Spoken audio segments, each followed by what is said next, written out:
안녕하세요. 만나서 반갑습니다. 역사가 김영준입니다. 한중일 근대사 삼국지 제24부 청제국과 열강 잃어버린 10년이라는 주제를 가지고 오늘 여러분과 함께 할 겁니다. 1843년 청제국은 아편 전쟁이 일단락된 후에 영국과 난징 조약의 후속 조약이라고 할 수 있는 후먼 조약을 체결을 하게 됩니다. 그리고 이 후먼 조약에 의해 영국은 청제국으로부터 영사재판권, 그리고 사실상의 고정관세, 또 최애국 대우 등의 특혜를 얻어내는 데 성공을 했다는 거죠. 그러자 이 과정을 지켜보던 프랑스와 미국은 자신들도 이참에 숟가락 한번 얹어가지고 영국과 합세해서 뭔가 좀 청제국을 개항시키는 그런 일을 해보자. 요런 생각을 하게 돼요. 자, 그렇게 해서 1844년에 청제국은 프랑스하고 미국의 요구에 의해서 이들과도 조약을 체결하게 되는데, 일단 프랑스하고는 광저우에서 황푸 조약을 체결하고 미국과는 마카오에서 왕샤 조약을 체결하게 됩니다. 당시 청제국은요, 프랑스, 미국하고 이렇게 순순히 조약을 체결했던 이유가 뭐였냐면은 대강 이런 정보를 입수를 하게 돼요. 프랑스, 미국이 영국하고 그렇게 사이가 안 좋다며. 왜냐면 이제 영국, 프랑스가 옛날부터 견원지간으로 유명했고, 특히 독립혁명을 통해서 미국도 영국에서 갈라져 나왔잖아요. 그러니까 이런 정보들을 입수를 하고서 얘들이 그렇게 사이가 안 좋으면은 이렇게 된 거 프랑스, 미국하고도 조약을 맺어가지고 어떻게 하자. 이들 사이를 서로 견제하게끔 하면 되지 않겠냐.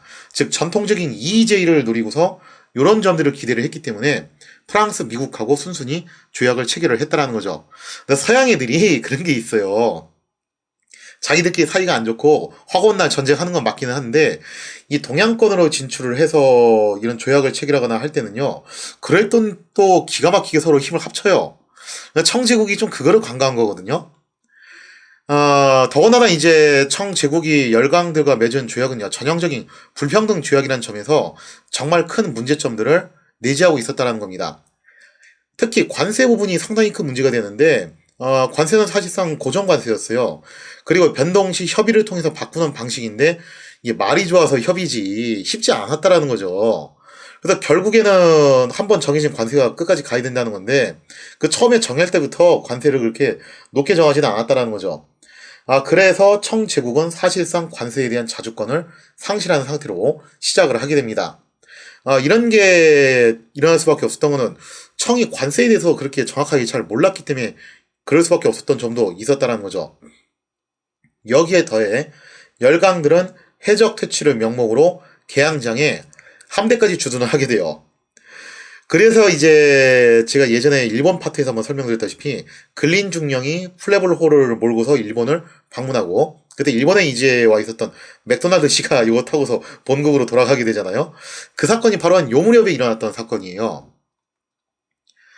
자, 그래서 이제 1849년 어느덧 아편 전쟁이 발발한 지 한 10년에 가까운 세월이 흐른 상태였습니다. 그러니까 아편 전쟁이 본격적으로 일어난 게 1840년이라고 하지만 대략 한 39년부터 그런 조짐이 있었잖아요. 그런 걸 계산해서 놓고 봤을 때 아편 전쟁이 일어나는 전초전부터 생각해서 보면은 대략 한 10년 정도의 세월이 흐른 그런 상태라는 거죠. 하지만 이렇게 10년의 세월이 흐르는 동안에 청제국은 나름 개항도 했지만 그다지 달라진 게 없었다는 거예요. 그래서 우리가 좀 주의해야 되는 게 뭐냐면은 옛날에 교과서에서 좀 이게 잘못 가르친 것 중에 하나인데, 흥선대원군이 쇄국 정책을 하게 되면서 개항을 늦게 했기 때문에 조선이 뒤처졌다. 이 말이 반은 맞는데 반은 틀린 말이에요. 그러니까 개항을 늦게 했으니까 뒤처진 건 맞기는 한데 진짜 그것만 가지고서 설명할 수 있냐고 하면은 그렇지 않다라는 거죠. 거꾸로 뒤집어서 개항을 일찍 하면은 발전을 일찍 하는 거냐? 그렇지 않은 사례가 있어요. 그게 바로 청이에요. 청은 일본보다 개항을 10년 정도 먼저 일찍 했지만 발전 속도는 오히려 더 뒤처졌다라는 거죠. 그래서 개항을 먼저 꼭 했다라고 해가지고 일찍 발전한다는 보장은 사실은 없다라는 거예요. 그래서 이 아편 전쟁 때 들려왔던 영국 함대의 포함 소리는 중화 사상에 젖어 있던 청제국을 일깨우는데 실패를 하게 됩니다. 임칙서나 위원같이 끼어있는 지식인들도 있었죠. 그래서 이제 제가 예전에 설명드렸던 임칙서의 친구이자 해국도시라는 굉장히 유명한 책을 썼던 위원이라는 사람, 뭐 이런 사람도 있었는데 이들이 부르짖었던 각성의 목소리는 너무나 미약했다는 거죠. 그리고 그들이 추구했던 변화는 끝내 이 시점에서는 싹을 피우지 못한 채 일단 잊혀져 버리고 말았다라는 겁니다. 자, 이렇게 청제국은 아편 전쟁의 전추전이 일어난 시점부터 10년의 세월 동안 열강의 침략을 이런 식으로 이해를 한 거예요. 그저 한바탕 큰 소나기가 지나간 것처럼, 소나기가 딱 끝나니까 다시 또 햇빛이 내리치잖아요. 그런 것처럼 점차 망각하는 모습을 보여주게 되었다는 거죠. 그러다 보니까 표면적으로 봤을 때는 중국인들의 생활은 다시 아편 전쟁이 이전의 모습으로 되돌아간 것처럼 보이기도 했습니다. 하지만 계양장과 가까운 남방 지역에서는 조금씩 변화의 조짐이 보이기도 했다는 거죠. 그 중에서는 이제 주목해야 될 지역이 어디냐면은 바로 광서성 일대예요.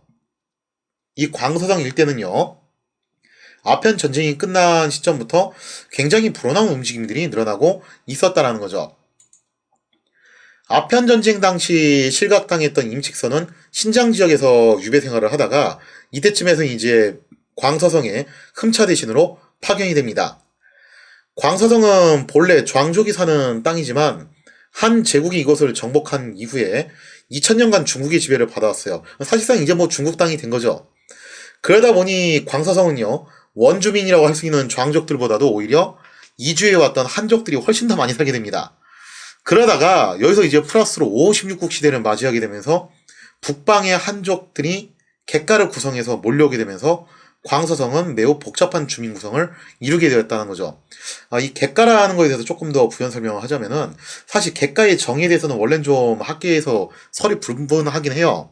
근데 가장 이제 유력한 설이 뭐냐면은 516국 시대를 맞이하면서 서진이 붕괴되고 동진으로 이어지게 되잖아요. 장강 이남 지역으로 넘어오게 되는데 그때 북방에 살고 있던 한족들이 둘로 갈라지죠. 하나는 그냥 이민족의 지배를 감수하면서 그 자리에 눌러 있었던 사람들, 그리고 그걸 피해서 남쪽으로 내려왔던 사람들. 그래서 남쪽으로 이렇게 내려왔던 북중국인들을 객가로 그렇게 구별을 하는 것이 지금 현재로서는 가장 유력한 설이라고 볼 수가 있습니다. 이게 한국전쟁 때도 좀 이런 모습이 있었어요. 제가 살던 동네가 사실 그랬거든요.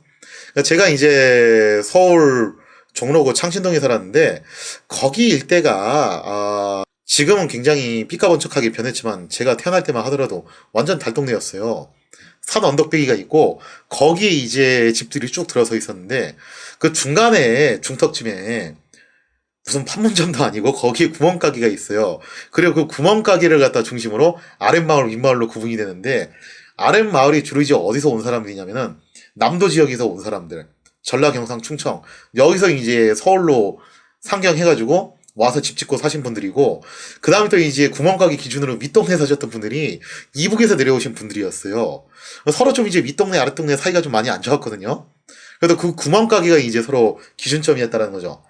그래서 이렇게 놓고 봤을 때 정작 이 동네 살던 사람은 여기 몇 없었고 희한하게도 이제 제가 살던 동네도 남도에서 건너왔던 사람들, 이게 이제 한족 토박이들이겠죠. 그 다음에 이제 북쪽에서 내려온 사람들, 이분들이 이제 객가가 되겠죠. 굳이 비유를 하자면 아마 이런 식의 구분이 되지 않을까 생각을 해봅니다.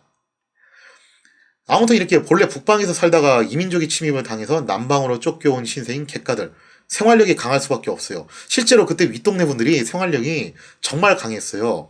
그래서 저희가 외할머니하고 같이 이제 살았는데 외할머니가 이걸 정말 칭찬을 많이 했거든요.